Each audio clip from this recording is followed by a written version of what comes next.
নমস্কার। বিষ্ণুপুরের রাস উৎসব। বিষ্ণুপুরের ইতিহাস সংক্ষেপে বলে না নিলে খেই হারিয়ে যাবে। আদি মল্ল বা রঘুনাথ মল্ল ছিলেন প্রথম মল্ল বংশের রাজা। যদিও জগৎ মল্লের সময় থেকেই আনুমানিক 994 খ্রিস্টাব্দ বা 300 মল্লাব্দ বিষ্ণুপুরে মল্ল রাজাদের কাহিনী শুরু। আর এই মল্ল রাজবংশের কাহিনী সুবর্ণযুগ শুরু হয় 49তম মল্লরাজ বীর হাম্বিরের সময় থেকে, আনুমানিক 1587 খ্রিস্টাব্দ। তিনি ছিলেন মুঘল সম্রাট আকবরের সমসাময়িক।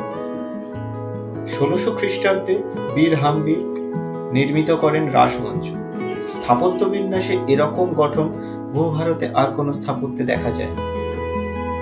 রাজা হাম্বির মল্ল ছিলেন পরম বৈষ্ণব। তিনি কিভাবে শাক্ত থেকে বৈষ্ণব হলেন সেই গল্পে আসি। বৌদ্ধ ধর্মের প্রচারের নেপথ্যে ছিলেন রাজা অশোক, সেরকমই বৈষ্ণব ধর্ম বা শ্রী চৈতন্য দেবের ধর্ম বিস্তারে বড় ভূমিকা ছিল বীর হাম্বির। চৈতন্য মহাপ্রভুর পার্ষদ শ্রীনিবাস আচার্য ও বেশ কিছু ভক্ত বৃন্দাবন থেকে প্রচুর পুঁথি নিয়ে গৌড়ীয় বৈষ্ণব ধর্ম প্রচারের জন্য বাংলায় ফিরছিল। গৌড় যাত্রা পথে বিষ্ণুপুরে হাম্বির মল্লের সেনারা পুঁথি লুট করেন ধন সম্পদ ভেবে। রাজা হাম্বির বিস্মিত হন পুঁথি দেখে, আর চৈতন্য চরিতামৃত চুরি যাওয়ার শোকে বৃদ্ধ কৃষ্ণদাস কবিরাজ মারা যান। শোকে মুহ্যমান হয়ে পড়েন শ্রীনিবাস আচার্য। সেখানে সভাকবি ভাগবত পাঠের ভুল ব্যাখ্যা ধরিয়ে দেন তিনি। তাকে ভাগবত পাঠের নির্দেশ দেন রাজা হাম্বির। সভা মুগ্ধ হয়ে যায় তরুণ শ্রীনিবাসের ভাগবত পাঠে। রাজা সিংহাসন থেকে নেমে এসে তার পায়ে হাত দিয়ে প্রণাম করেন এবং বৈষ্ণব ধর্মে দীক্ষিত হন।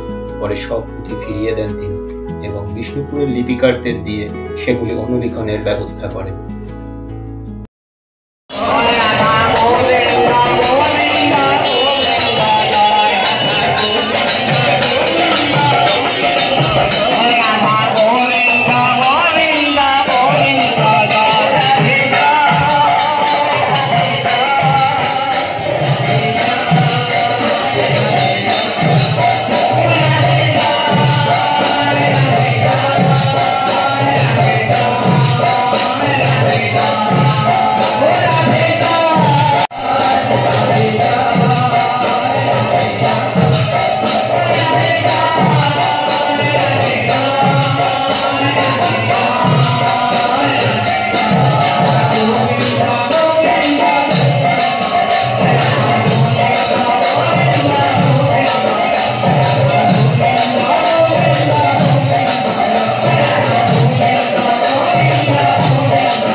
আর এর পরপরেই নির্মিত হয় বিষ্ণুপুরের বিখ্যাত রাসমঞ্চ অনেক বিষ্ণু মন্দির। রাজা হাম্বিরের কৃষ্ণপ্রেমের এক অপরূপ নিদর্শন। বীর হাম্বির রাসমঞ্চ প্রতিষ্ঠার পরে কার্তিক পূর্ণিমাতে ঘটা করে পালন করতেন রাস উৎসব। রাসমঞ্চতে কোনো বিগ্রহ ছিল না, কিন্তু প্রতি বছর রাস পূর্ণিমাতে বসত রাস উৎসব। রাস উদযাপনের সময় অন্যান্য মন্দিরের দেব বিগ্রহ এখানে এনে জনসাধারণের সামনে পুজো করা হতো। রাসমঞ্চের বেদিতে বিগ্রহ সাজিয়ে যাত্রা ও অভিনয় হতো। এই ছিল রাজ্যের প্রধান উৎসব। ইতিহাসের পাতা থেকে জানা যায় 100 বছরেরও বেশি সময় ধরে রাস পালিত হয়েছে রাসমঞ্চে। পরবর্তীকালে এই উৎসব রাসমঞ্চ থেকে অন্যত্র স্থানান্তরিত হয়।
চলে গিয়েছিলাম কৃষ্ণগঞ্জ ও মাধবগঞ্জে রাস দেখতে। কৃষ্ণগঞ্জে রাধালাল জিউয়ের মন্দিরে এবং মাধবগঞ্জে রাধা মদন মোহন গোপাল জিউ মন্দিরে এই রাস উৎসব বসে। কৃষ্ণগঞ্জে 13টি রাধাকৃষ্ণের বিগ্রহ আনা হয়, যার মধ্যে 5টি বিষ্ণুপুর রাজ পরিবার থেকে আসা, আর মাধবগঞ্জে 38 জোড়া বিগ্রহ জুড়ে সাজানো হয় রাস উৎসব, যার মধ্যে বেশ কিছু আসে রাজ দরবার থেকে। আজ এইটুকুই, দেখা হবে পরের কোনো ভ্লগে। ধন্যবাদ।